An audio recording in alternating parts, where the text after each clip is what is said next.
వ్యవసాయ భూమి అనగా అగ్రికల్చర్ ల్యాండ్ అనమాట. సో కొనే ముందు ఎలాంటి జాగ్రత్తలు తీసుకోవాలి, ఏ రికార్డ్స్ చెక్ చేసుకోవాలి అనే విషయాలు చాలా మందికి తెలియదు అనమాట. సో ఇలా తెలియకపోవడం వల్లనే చాలామంది లాస్ అవుతున్నారు. ఈ వీడియోని కనుక మీరు డీటెయిల్గా చూసుకున్నట్లయితే మీకు క్లియర్గా అనేది డీటెయిల్స్ అనేది తెలుస్తాయి. Hello everyone, welcome back to unique reality. జనరల్గా మనం ఏదైనా ఒక వస్తువు కొనేటప్పుడు ఒక ప్రాసెస్ని ప్రకారం మనం ఈ వస్తువు అనేది కొంటాం అనమాట. లైక్ డబ్బులు ఎవరికి ఊరికే రావాలనే పర్సన్ ఆ షాప్కి వెళ్ళినా కూడా మీరు బంగారం కొనేటప్పుడు ఒక ప్రాసెస్ అనేది ఫాలో అవుతారు. లైక్ బంగారం కొనేటప్పుడు దీని క్వాలిటీ ఉందా లేదా, ఆ బంగారం అమ్మడానికి ఆ పర్సన్కి రైట్ ఉందా లేదా, అండ్ బిల్లింగ్ చేసేటప్పుడు ఆ ప్రాసెస్ ఏంటి అని చెప్పేసి ఇవన్నీ కూడా మనం చెక్ చేస్తారు. అలాగే మీరు సేమ్ ఒక ల్యాండ్ కొనేటప్పుడు కూడా ఈ ప్రాసెస్ అనేది అప్లై చేయాలన్నమాట. ఫస్ట్ ఏవైతే కొనబోయే పర్సన్ ఎవరైతే ఉన్నారో, మీరు ఎవరి దగ్గర కొంటున్నారో ఆ పర్సన్ చెక్ చేసుకోవాలి. ఆ నెక్స్ట్ అనేది ఆ పర్సన్ ఎవరైతే ఉన్నారో, ఆ అమ్మాయి పర్సన్ ఎవరైతే ఉన్నారో తనకి ఆ ల్యాండ్ అనేది కరెక్టా కాదా, తనకి ఎలా వచ్చిందని తెలుసుకోవాలి. సో ఇవన్నీ అంటే మీరు ఎవరో కాల్ చేశారు, ల్యాండ్ ఉందన్నారు, వాళ్ళు ఎవరో మీకు తెలియకుండా వాళ్ళకి మనీ కొట్టేసి డీల్ చేసేసుకుంటే అలా కాదు. ఫేక్ పర్సన్ కాకుండా మీకు ఖచ్చితంగా మీరు తెలుసుకోవాలన్నమాట. సో ఎట్లా తెలుసుకోవాలని చెప్పేసి మీకు క్లియర్గా నేను రాబోయే మీ వీడియోలో ఈ వీడియోలో మీకు క్లియర్గా చెప్తాను. సో ఇప్పుడు మనకి ఎలా అయితే మనం ఒక వస్తువు కొనేటప్పుడు బిల్లింగ్ ప్రాసెస్ అనేది ఇంపార్టెంట్, ల్యాండ్ విషయంలో కూడా ల్యాండ్ డాక్యుమెంటేషన్ అనేది చాలా చాలా ఇంపార్టెంట్. అంటే ఆ బిల్లింగ్ అయితే మీరు ఒక వస్తువు కొన్నారు, దానికి వారంటీ ఉందంటే ఎట్లా చెప్తారు, దాని బిల్ ఉంటే చెప్తారు. అలాగే ల్యాండ్ ఉందా లేదని చెప్పేసి డాక్యుమెంటేషన్ అనమాట. దాని డాక్యుమెంటేషన్ మీరు కంపల్సరీ చెక్ చేయాలన్నమాట. డాక్యుమెంటేషన్ అనేది చాలా ఇంపార్టెంట్ తెలుసుకున్నాం కదా. సో డాక్యుమెంటేషన్ ప్రాసెస్లోకి వెళ్ళే ముందు మన ఛానల్ ఎవరైనా సబ్స్క్రైబ్ చేసుకున్నట్లయితే ఇప్పుడే సబ్స్క్రైబ్ చేసుకోండి. ఎడ్యుకేషన్ ఛానల్కి చాలా సబ్స్క్రైబర్స్ అనేది తక్కువ ఉంటారు కాబట్టి ప్లీజ్ సబ్స్క్రైబ్ చేసుకొని మనం ఎంకరేజ్ చేయండి. ఇంకా ఇలాంటి మరెన్నో వీడియోస్తో మీకు ముందుకు వస్తాను అనమాట. సో మీరు చూసినట్లయితే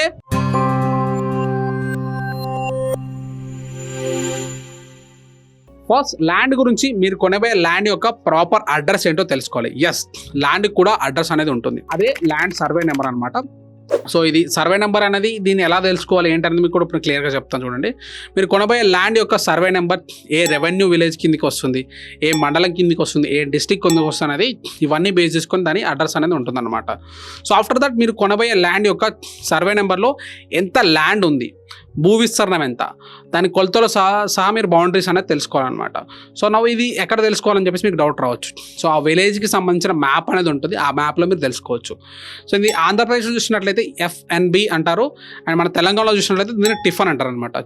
సో ఇక్కడ మీరు ఇది చూసుకుంటే మీకు అంతా తెలుస్తుంది. ఇప్పుడు మీకు ఏదైతే చెప్పానో ఏ బౌండరీస్ ఉన్నాయి, ఎక్కడ ఉంటుంది, ఈ సర్వే నెంబర్ ఎంత ల్యాండ్ ఉందని మీకు తెలిసిపోతుంది అనమాట. మీకు survey number, address, land measurement తెలిసాయి కదా. సో ఇప్పుడు నెక్స్ట్ ఏం చేయాలి, మీరు ల్యాండ్ ఎలాంటి ల్యాండ్ అనేది కూడా మీరు తెలుసుకోవాలన్నమాట. లైక్ చాలా ల్యాండ్స్ అనేది ఉంటాయన్నమాట. సో ఇప్పుడు మనకి చూసినట్టయితే ఇంకా కొన్ని చెప్తాను చూడండి. లైక్ పట్టా ల్యాండా, గవర్నమెంట్ ల్యాండా, లేదంటే పోరంబోక్ ల్యాండా, అసైన్మెంట్ ల్యాండా, ట్రైబల్ ల్యాండా, దేవదాయ ల్యాండా, భూదాన్ ల్యాండా, ఇలా చాలా ల్యాండ్స్ అనేవి ఉంటాం. సో మీరు కొనబోయే వారికి ల్యాండ్ అనేది ఎలా వచ్చిందని చెప్పేసి అది ఎటువంటి ల్యాండ్ అని కూడా మీరు తెలుసుకోవాలన్నమాట. ఈ ల్యాండ్ ఎలాంటిదో తెలిసింది అనుకోండి, మీరు ఆ ల్యాండ్ కొనాలా వద్దని కూడా మీకు ఈజీగా అర్థమైపోతుంది అనమాట. మీరు డిసైడ్ కావచ్చు. కొన్ని ల్యాండ్స్ అనేవి మీరు అస్సలు కొనకూడదు, మీరు కావాలంటే ఇవి సెర్చ్ చేసుకోవచ్చు. అండ్ ఇప్పుడు మనం చూసినట్టయితే కొన్ని టైప్స్ ఆఫ్ ల్యాండ్స్ అసలు కొనొద్దు కదా. సో అందులో మీకు మీరు నియర్ బై ఎవరైతే లాయర్ ఉంటారో వాళ్ళని కానీ, లేదంటే మన ఛానల్కి కనెక్ట్ అయ్యి కూడా మీరు అడగొచ్చు ఎలాంటి ల్యాండ్స్ కొనొద్దు అని చెప్పేసి. దాని మీద కూడా నేను సపరేట్ వీడియోస్ అనేది ఇంకా చేస్తాను అనమాట. సో మీరు కొనబోయే ల్యాండ్ ఎటువంటిది మెయిన్గా తెలుసుకోవాలనేది చాలా ఇంపార్టెంట్ అనమాట. ఇది తెలుసుకోవడం వల్ల మీకు ల్యాండ్ కొనాలా వద్దా మీరు ఈజీగా డిసైడ్ చేసుకోవచ్చు అనమాట. ఇందులో కొన్ని టైప్స్ ఆఫ్ ల్యాండ్ని మీరు అస్సలు కొనకూడదు. అవేంటో తెలుసుకోవాలనుకుంటే సెటిల్మెంట్ రికార్డ్ని చూడాలి. సెటిల్మెంట్ రికార్డ్ని చూస్తే క్లియర్గా తెలుస్తుంది.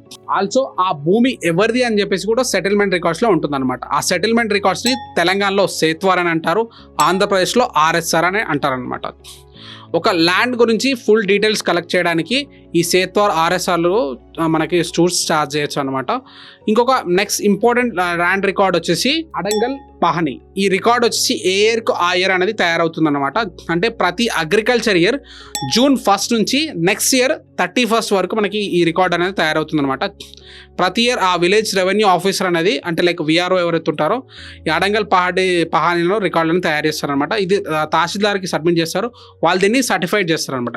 సో ఈ సర్వే నెంబర్ ప్రకారం ఉంటుంది కాబట్టి ల్యాండ్ అప్డేట్ అనేది ఇక్కడ చేస్తారనమాట. ఒక పాయింట్ మీరు గుర్తుపెట్టుకోవాలి, అదేంటంటే ఒక కంప్లీట్ అడంగల్ పహాని మీద డిపెండ్ అయ్యి మీరు తీసుకోవచ్చు అనమాట డెసిషన్. ఈ కంప్లీట్ అడంగల్ పహాని అనేది మీకు కంప్లీట్ అథెంటికేషన్ కాదు. సో ఇందులో మిస్టేక్స్ కూడా ఉండే ఛాన్సెస్ ఉంటాయి. కాబట్టి మీరు డెఫినెట్లీ సేత్వార్ ఆర్ఎస్ఆర్ అయినా ఓల్డ్ రికార్డ్స్తో కూడా మీరు వీటిని కంపేర్ చేసి అడంగల్ పహానీని మ్యాచ్ అవుతుందో లేదో మీరు చూసుకోవాలన్నమాట. నౌ సెకండ్ స్టెప్ వచ్చేసి మీరు ల్యాండ్ అమ్మే వ్యక్తి గురించి మీరు చూడండి. లైక్ ఆ ల్యాండ్ పర్సన్ ఏవైతే ఉన్నారో ఆ ల్యాండ్ అనేది ఆ పర్సన్కి ఎలా వచ్చింది, ఆ ల్యాండ్ పైన జెన్యున్గా ఆ పర్సన్ హక్కు ఉందా లేదా అనేది మీరు డెఫినెట్లీ తెలుసుకోవాలి. సింపుల్గా మీకు చెప్పాలంటే మీకు ఇక్కడ ఒక కామన్ లాంగ్వేజ్లో అర్థమయ్యే నేను లాంగ్వేజ్లో చెప్తాను. ఎందుకంటే ఈ వీడియో అనేది మనకు ఎప్పుడైతే కామన్ పర్సన్ ఒక విలేజ్లో ఉండే పర్సన్ ఈ వీడియోని చూసినా కూడా వాళ్ళకి అర్థమయ్యేలాగా నేను క్లియర్గా ఎక్స్ప్లెయిన్ చేస్తాను. మీరు మీ దగ్గర కొంచెం మనీ ఉందనుకోండి, మీరు ఏం చేస్తారు, ఒక బ్యాంక్లో ఇన్వెస్ట్ చేసి దాన్ని సేఫ్గా ఉంచాలనుకుంటారు. చేస్తారు అంతే, చాలామంది చేసి కూడా అది. సో ఇక్కడ మీరు బ్యాంక్ వెళ్తే మీరు ఏం చేస్తారు, ఒక బ్యాంక్లో నేను ఇన్వెస్ట్మెంట్ అంటే లైక్ సేవ్ చేసుకోవాలనుకున్నాయా అంటే ఆయన ఏమంటాడంటే ఒక బ్యాంక్ అకౌంట్ ఓపెన్ చేయండి అంటారు. బ్యాంక్ అకౌంట్ ఓపెన్ చేసి మీ డీటెయిల్స్ డాక్యుమెంట్స్ తీసుకొని బ్యాంక్ అకౌంట్ ఓపెన్ చేస్తారు. మీకు బ్యాంక్ అకౌంట్ ఓపెన్ చేసిన తర్వాత మీకు బ్యాంక్ అకౌంట్కి కొంత నెంబర్ అనేది ఇస్తారు అన్నట్టు, ఒక నెంబర్ ఇస్తారు. మీరు ఆ నెంబర్ను యూజ్ చేసుకొని మీరు మీ బ్యాంక్ అకౌంట్లో మీరు మనీ అనేది డిపాజిట్ చేస్తారు. ఇక్కడ వరకు అర్థమైంది కదా. సో ఇక్కడ మీకు మనీ అనేది ఎట్లా ఉంటాయి, ఇక్కడ మీకు చూసినట్లయితే ల్యాండ్ మీకు బ్యాంక్ ఏదైతే వెళ్ళారో బ్యాంక్ అకౌంట్ మీకు నెంబర్ ఇచ్చారో మీ పేరు మీద, దానికి ఒక పాస్బుక్ కూడా ఇస్తారు. మీరైతే అమౌంట్ అనేది అందులో యాడ్ చేస్తారో అది అక్కడ మీకు యాడ్ అయితే దాంట్లో మీరు ఏదైనా దాంట్లో నుంచి అమౌంట్ తీస్తారో దాంట్లో నుంచి మైనస్ అవుతాయి. ఇదైతే మీకు అర్థమైంది కదా. సో ఇది ట్రాన్సాక్షన్ అంటారు అనమాట దీన్ని. సో ఇక్కడ మీకు మీ పాస్బుక్లో మనీ అయితే ఇంత ఉంది, ఫస్ట్ వేసినప్పుడు ఇంత మనీ అయితే ఉంది, తర్వాత పోయి ఇంత అమౌంట్ అనేది తీసుకున్నారు. మీ పాస్బుక్లో ఎంతైతే అమౌంట్ ఉందో బ్యాంక్ రికార్డ్స్లో కూడా అదే అమౌంట్ ఉంటుందా, ఉండదు కదా. మీకు క్లియర్గా అర్థమవుతుందా? ఎస్, మళ్ళీ ఒకసారి అర్థం చేసుకోండి. మీరు కొంత అమౌంట్ అనేది ఒక 10,000 వేసారనుకోండి, మీరు మధ్యలో వెళ్ళి ఒక 5,000 డ్రా చేసుకుంటూ వచ్చారు. డ్రా చేసుకుంటూ వచ్చిన తర్వాత మీ బ్యాంక్ అకౌంట్ పాస్బుక్లో 10,000 ఉంది, కానీ మీ బ్యాంక్ రికార్డ్స్లో మాత్రం అక్కడ 5,000 ఉంటుంది ఇంకా బ్యాలెన్స్ అనేది. సో అట్లా కూడా మనకి ఈ ఏదైతే రెవెన్యూ డిపార్ట్మెంట్లో మనకి ఈ ఏదైతే పట్టా పాస్బుక్ మన దగ్గర ఉంది కాకుండా మనకి ఇక్కడ మీకు ఇంకా నేను క్లియర్గా చెప్తాను చూడండి. ఇక్కడ మీరు బ్యాంక్ ప్లేస్లో రెవెన్యూ ఆఫీస్ని ఇమాజిన్ చేసుకోండి. బ్యాంక్ రికార్డ్ ప్లేస్లో మీకు ఎక్కడైతే రికార్డ్ ఉందో బ్యాంక్ రికార్డ్ చేస్తున్నకి 5,000 ఉందని చెప్పిన ఆ రికార్డ్ ప్లేస్లో 1B రిజిస్టర్ను మీరు ఇమాజిన్ చేసుకోండి. 1B రిజిస్టర్ ఉంటుంది. బ్యాంక్ అకౌంట్ నెంబర్ ప్లేస్లో మీరు ఖాతా నెంబర్ని రిజిస్టర్ చేసుకోండి. మనకి పట్టా పాస్బుక్ మీద ఖాతా నెంబర్ అని ఉంటుంది కదా, సో అది అనమాట. అండ్ బ్యాంక్ పాస్బుక్ ప్లేస్లో మీరు పట్టాదార్ పాస్బుక్ని ఇమాజిన్ చేసుకోండి. సో ఇక్కడ మీరు టైటిల్ డీడ్ను లేదా టైటిల్ లీడ్ కూడా ఉంటుంది కొన్నిసార్లు, సో దీన్ని ఇమాజిన్ చేసుకోండి అనమాట. సో ఇక్కడ మీకు డీటెయిల్స్ అర్థమైనా అనుకుంటున్నాను క్లియర్గా నేను. సో ఇక్కడ మీరు ప్రతిసారి 1B రిజిస్టర్లో ఎంటర్ అవుతుంది అనమాట. మీరు ల్యాండ్ కొన్న ప్రతిసారి, అంటే మీరు ఏదైనా ల్యాండ్ కొన్నారనుకోండి, కొత్త ల్యాండ్, దాన్ని అది 1B రిజిస్టర్లో ఎంటర్ అవుతుంది. అంటే మీరు అమౌంట్ అనేది డిపాజిట్ చేస్తారు.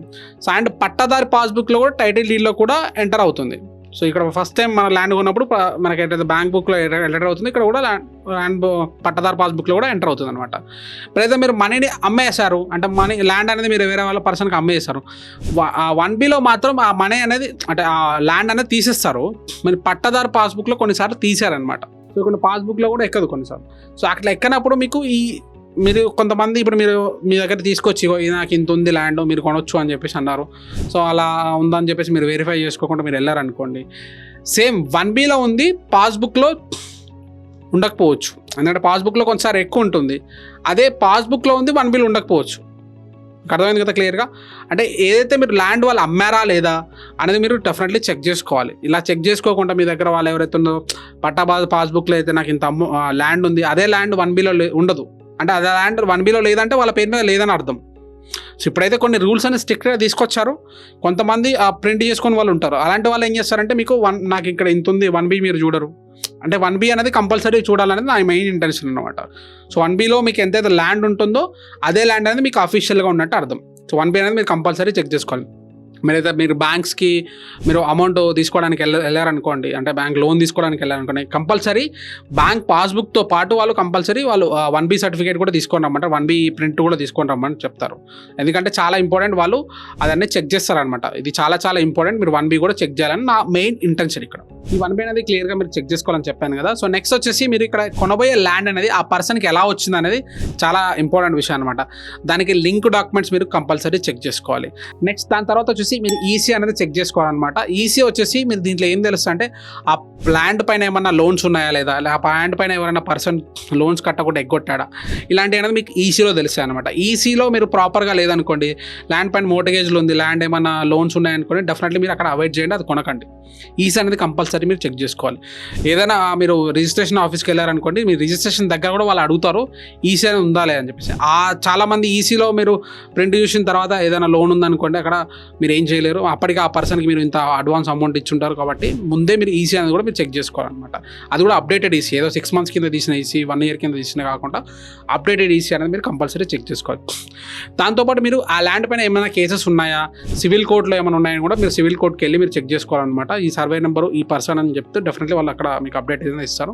ఇలా ఇవన్నీ చెక్ చేసుకున్న తర్వాతే మీరు కన్ఫర్మ్ చేసుకున్న తర్వాత ఆ ల్యాండ్ అనేది కొనాలన్నమాట. సో సేల్ డీడ్ రాసుకొని ఆ పర్సన్కి మీరు ఎంత అమౌంట్ ఇస్తున్నారో, ఆ పర్సన్ సర్వే నెంబర్స్ ఏవైతున్నారో ఆ సర్వే నెంబర్స్, మెజర్మెంట్స్, దాని చుట్టుపక్కల ఉన్న పర్సన్స్ అందరూ కరెక్ట్ ఉన్నారా లేదా ఇవన్నీ మీరు చెక్ చేసుకోవాలి.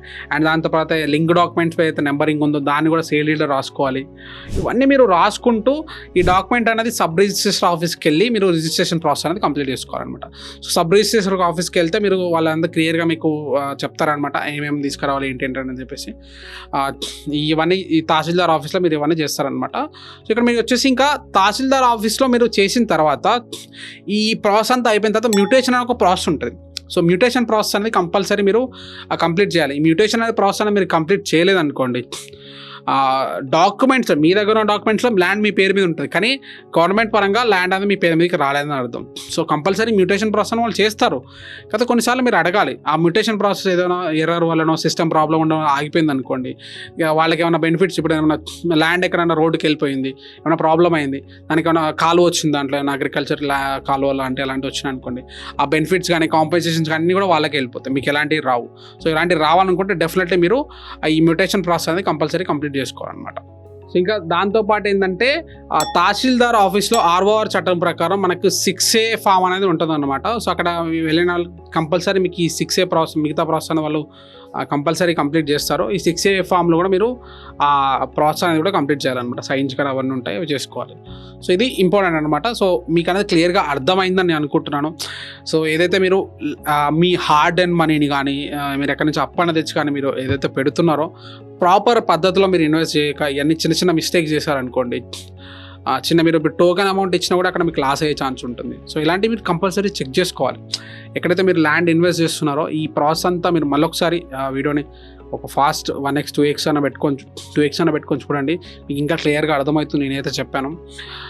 ఈ వీడియో నేను ఆల్మోస్ట్ 1 hour ప్రాక్టీస్ చేసి, అంటే చాలా ముందు కంటెంట్ అనేది మా కంటెంట్ టీమ్ రీసెర్చ్ చేసి రాశారు. 1 hour నేను ప్రాక్టీస్ చేసి ఇంకా దీన్ని బ్యాక్గ్రౌండ్ కూడా చెక్ చేసుకొని నేను ఈ వీడియో అనేది చేశాను అనమాట. అంటే చాలా కష్టం అనేది ఉంది. మీకు ఇక్కడ మీకు చూసినట్లయితే ఈ లైటింగ్స్ కానీ ఇవన్నీ ఏవైతే మీకు చూస్తున్నారో ఇవంతా చాలా హెవీ కష్టం అనేది ఉంటుంది మీకు నాలెడ్జ్ రీచ్ అవ్వడానికి. సో మీ వీడియో ఇంతవరకు చూసారంటే మీకు వీడియో డెఫినెట్లీ నచ్చిందని అర్థం.